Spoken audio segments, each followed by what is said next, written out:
자, 계속해서 전통적 투자 분석 기법에 관한 내용 또 하나 살펴볼 게 있죠. 비율 분석법이라는 개념이 되게 됩니다. 자, 우리가 투자라고 하는 게요. 물건 사가지고 거기서 얼마의 이득을 얻고 팔아서 얼마의 이득을 얻고 이것도 투자. 그런데 투자 중에는 은행과 같은 금융기관에서 하는 투자라는 개념도 존재하게 됩니다.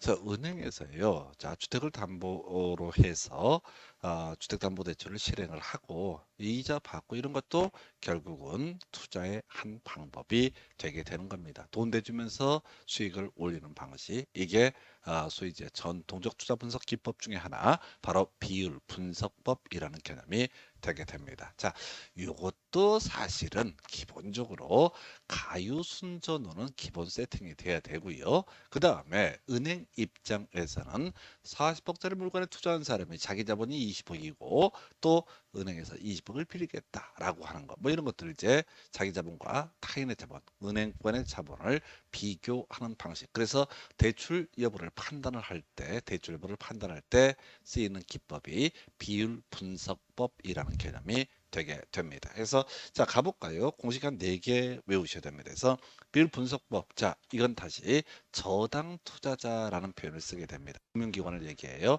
저당고 설정하고 돈을 갚지 않게 되면 경매 청구해서 요거 투자한 자본을 회수하는 방식. 이게 저당권이라는 개념이 되게 될 테고, 그래서 결국은 비율 분석법의 개념 자체는, 자, 저당 투자자인 금융기관이 대출을 해줄 거냐 말 거냐를 따져 묻는 방식이다, 이렇게 해석을 하게 됩니다. 그 중에 하나가 소위 LTV, 대부 비율이라는 개념이 있습니다. 또는 저당 비율이라는 걸 쓰게 되는데, 부동산의 가격분에 바로 대출액이라는 개념이 뭐가 된다?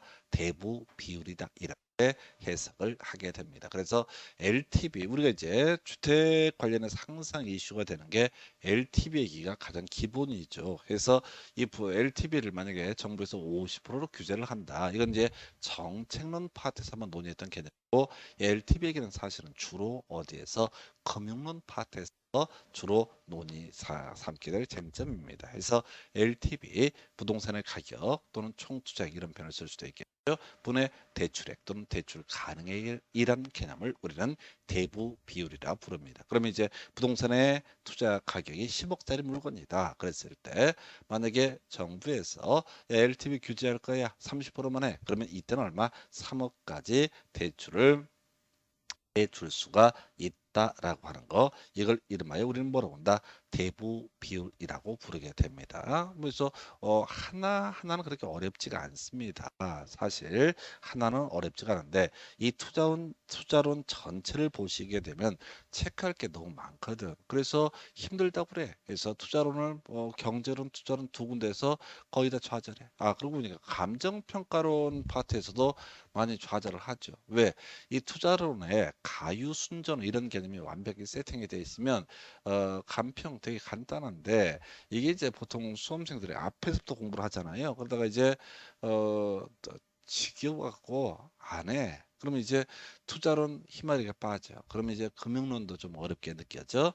감정평가로는 진도 못 나가고 시험장에 가. 이런 식의 논리 구조의 흐름이에요. 그래서 어, 하루에 한 2시간 내외씩 수업을 하고 있는데, 꾸준히 가시게 되면은 이게 실질적으로 2번, 3번 여러분들이 스스로 반복해서 수업을 듣는 건 별개 문제로 별게 없습니다. 그래서 자, 하여튼 대부분 LTV라고 하는 거, 부동산의 가격분의 대출액. 만약에 정부에서 LTV 한도를 늘려준다. 자, 한 70% 한다. 그럼 10억짜리 부동산 살 때 7억까지 대출을 받을 수 있다. 이런 논리 구조가 LTV. 그래서 금융론에서 따로 공부할 주제인데, 대출 가능액을 구하시오, 이런 식의 문제가 나오거든요. 이건 이제 이거 하는 거지. 대부비율 곱하기 부동산의 가격하면 뭐가 된다? 대출 가능액이라고 하는 거.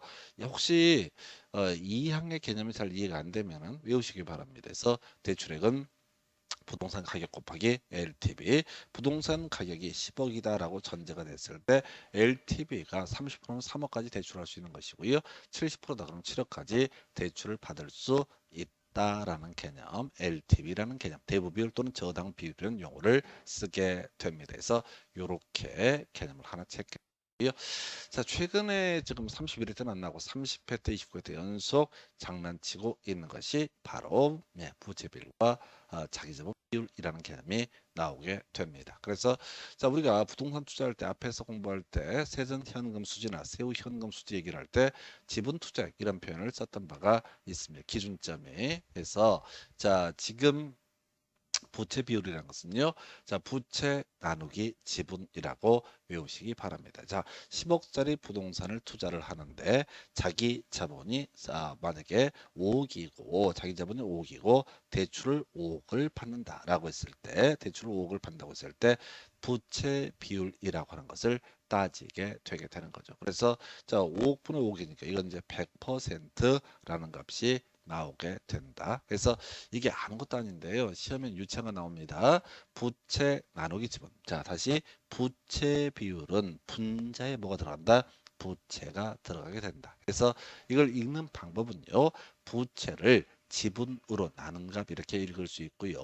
또는 지분에 대한 부채 비율이라고 외울 수 이렇게 읽을 수가 있습니다. 다시 갑시다. 2분의 1을 읽는 방법 1 나누기 2 하게 되면 1을 2로 나눈 값 이게 바로 2분의 1이라는 개념이 되게 되는 겁니다. 근데 이걸 어떻게 읽는다고요? 2에 대한 1의 비율이라고 읽을 수가 있어요. 그러니까 학교에서 유치차를 이거 읽는 방법을 갖고 시험 문제를 구성을 했어요.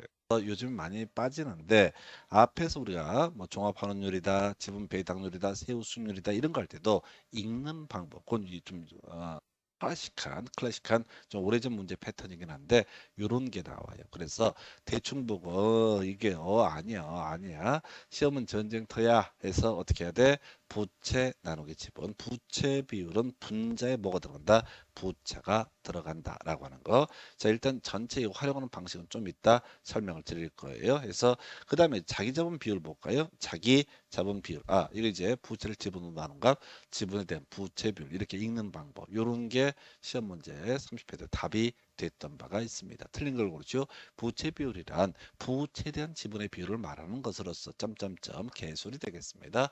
지분에 대한 부채 비율이라고 읽으셔야 됩니다. 자, 그다음에 자기 자본 비율이라고 하는 거, 자기 자본이라는 게 분자 값에 들어가게 되는 것을 의미하게 됩니다.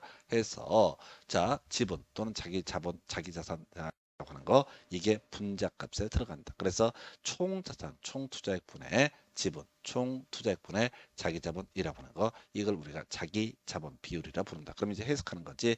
10억짜리 부동산 투자가 이루어졌는데 자, 자기의 자본이 바로 5억이다. 그 다음에 타인의 자본, 은행에서 대출을 받은 게 5억이다. 그러면 총 투자액은 얼마? 10억이 되게 될 테고 이때 자기 자본은 얼마?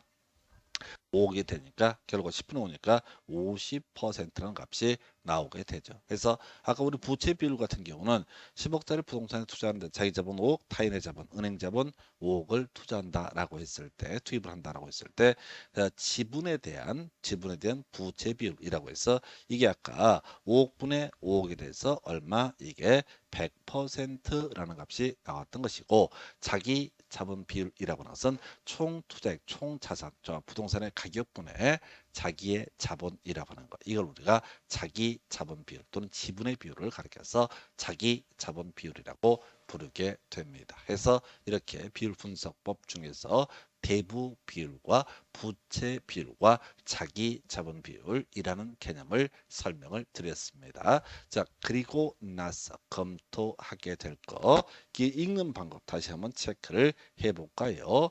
자, 지분을 총 자산으로 나눈 값 이렇게 표현할 수 있고 총 자산에 대한 지분의 비율이라고 표시를 할 수가 있습니다. 그래서 읽는 방법 이런 유치 잘나는 것들을 가지고 시험 문제 구성이 되고 있습니다. 그래서 이 망할라모스 공인 중개사 시험이라고 하는 것은 혹시 결과가 안 좋은 분은 결코 포기를 못합니다.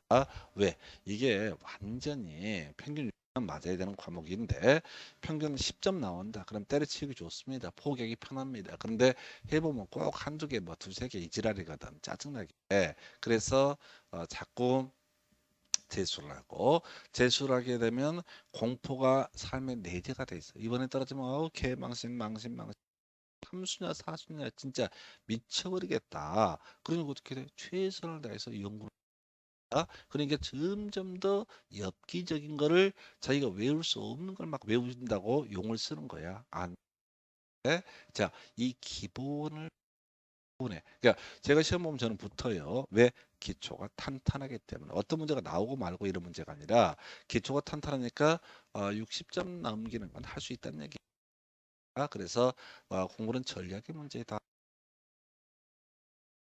뭐 구하게 뭐 기가 막힌 막 없고요. 자, 자주 나왔던 거라도 바로 외우자. 지금 뭐냐? 비율 분석법 얘기를 하고 있습니다. 그래서 대부 비율이 크면 어떻다? 대출 한도가 커지게 될 것이다. 자, 부채 비율이 크면은 이 사람한테 대출을 해줄 거다 안 해줄 거다 잘 안 해줄 거다 이렇게 하는 거지. 자기 자본 비율이 크면은 이 사람은 은행에서 무방하다 이런 식의 논리 구조. 그래서 비율 분석법은 보는 관점 자체가 금융기관 입장에서 저당 투자를 할 것이냐 말 것이냐를 판단하는 그런 투자 분석 기법에 해당이 되게 됩니다. 그래서 만약에 안정적인 투자 자본, 안정적으로 투자한 자금을 회수하고 싶으면 대부 비율은 낮게 책정해서 그 한도 내에서 대출하면 될 테고 은행 입장에서 그다음에 부채 비율은 높은 데다는 투자를 안 하고 부채비율이 낮은 자에게 투자를 하면 될 테고 자기 자본 비율은 큰 놈한테 다 투자를 해주면 된다. 이런 논리 구조가 되게 되는 겁니다. 하나 더 남아 있어요. 제일 하이라이트인 게 부채 감당률. 자, 우리 다시 가유순전후라는 개념을 떠올리셔야 돼. 자, 가능총수득 단위당 임대료 곱하기 임대 단위수. 여기서 공실과 불량부채 충당률 빼고요. 영업 외 수입 등을 더하게 되면 유효총수득. 유효총수득에서 뭘 빼야 됩니까? 영업 경비를 빼게 되면 순영업소득. 순영업소득에서 부채 서비스를 빼게 되면 뭐가 된다? 자, 바로 세전 현금 수지가 되게 됩니다. 물론 세전 현금 수지에서 영업소득세 빼게 되면 이것은 세후 현금 수지다. 자, 그런데 부채 감당률이라고 하는 거 순영업소득 나누기 부채 서비스 배우셔야 돼. 순영업소득 빼기 부채 서비스액이라고 하는 것은 바로 세전 현금 수지의 문제가 될 테고 순영업소득 나누기 부채 서비스액이라고 하는 것은 부채 감당률의 문제가 되게 된다. 그래서 자, 통장에 실제로 남는 금액 영업 경비를 빼고 통장에 실제로 남는 경우에 이게 순영업소득이 되게 됩니다. 여기에서 부채 서비스, 은행에 갚아야 될 돈으로 나누어 주게 되면 이걸 뭐라고 한다? 부채 감당률이라고 부르게 됩니다. 그래서 자 보십시다.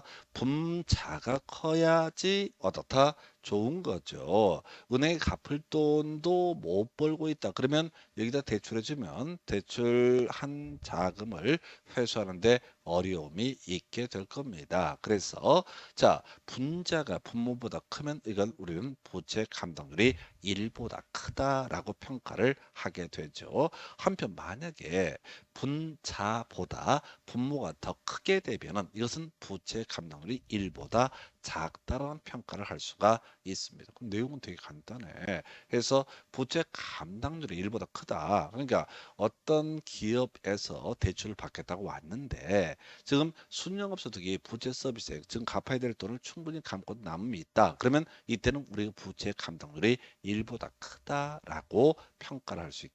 그러면 순영업소득만으로 부채 서비스를 충당할 수 있다.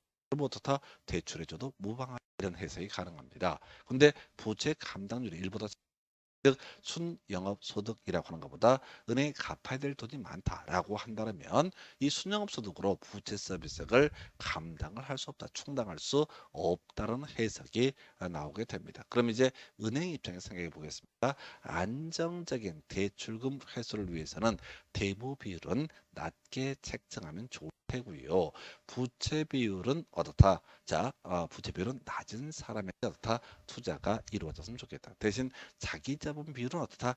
큰 사람에게 투자를 하면 좋겠다. 그 외에 부채 감당률이라고 하는 거 이거는 크면 사람에게 예를 들어서 부채 감당률 3 이렇게 투자 뭐죠? 대출 한도를 딱 설정한 순영업소득이 부채 서비스 3배 이상 되는 사람은 어떻다? 투자를 대출을 해주겠다라는 의미로 새길 수가 있습니다. 그래서 대부 비율, 부채 비율, 자기 자본 부채 감당률이라고 하는 이런 것들은 저당 투자자라고 하는 금융기관이 자 대출을 해줄 거냐 말 거냐 대출을 해준다라는 얘기는 저당 투자를 한다라는 의미가 될 것이고 대출 안 해준다는 얘기는 저당 투자를 하지 않는다라는 의미로 사용이 됩니다. 그래서 우리 전통적 투자 분석 기법 중에서 앞에서 단순 회수 기간법이라든가 또는 승수법 자 요런 것들 그다음에 이제 수익률법 자기 자본 수익률 회계적 이익률 뭐 이런 것들의 경우에는 자 부동산을 사고자 하는 사람이 투자한 자본을 얼마나 빨리 회수할 수 있는가라는 개념이라든가 투자한 자본 대비 얼마나 수익이 발생하는가 요렇게 이제 분석해서 적격성을 따지는 거고 지금 비율 분석법이라고 하는 이 개념은 저당 투자자인 금융기관 은행에서 돈을 대출해 줄 거냐 말 거냐를 판단하는 기준점이 되게 된다. 그래서 지금 이제 이렇게 전통적 투자 분석 기법 내용들을 보고 계시는데 결국은 설명도 할 수 있잖아요. 그런데 여러분들은 이 급락하는 공식을 외우셔야 됩니다. 방법이 없어요. 방법이 없습니다. 그런데 이 공식 여러분들은 어마무시한 걸 해놓은 사람입니다. 구구단도 외운 사람입니다. 구구단 겁나 어려웠어요. 제 기억에 아버지한테 싸대기 맞아가면서 구구단을 하여튼 옛날 노인네들이 좀 무식하잖아. 그래서 자기 외웠는데 애 새끼가 못 외우니까 그걸 자 그때 맞은 효과가 지금 상했든 간에 여러분의 숙제입니다. 합격하시는 게 되고 요 방법은 를 계속 반복해서 좀 과장하면 10번만 보시게 되면요 다 외웁니다. 자 자꾸 잊어버리겠지만 반복하시면 화폐 시간적 가치 관련한 쟁점을 설명드리도록 하겠습니다.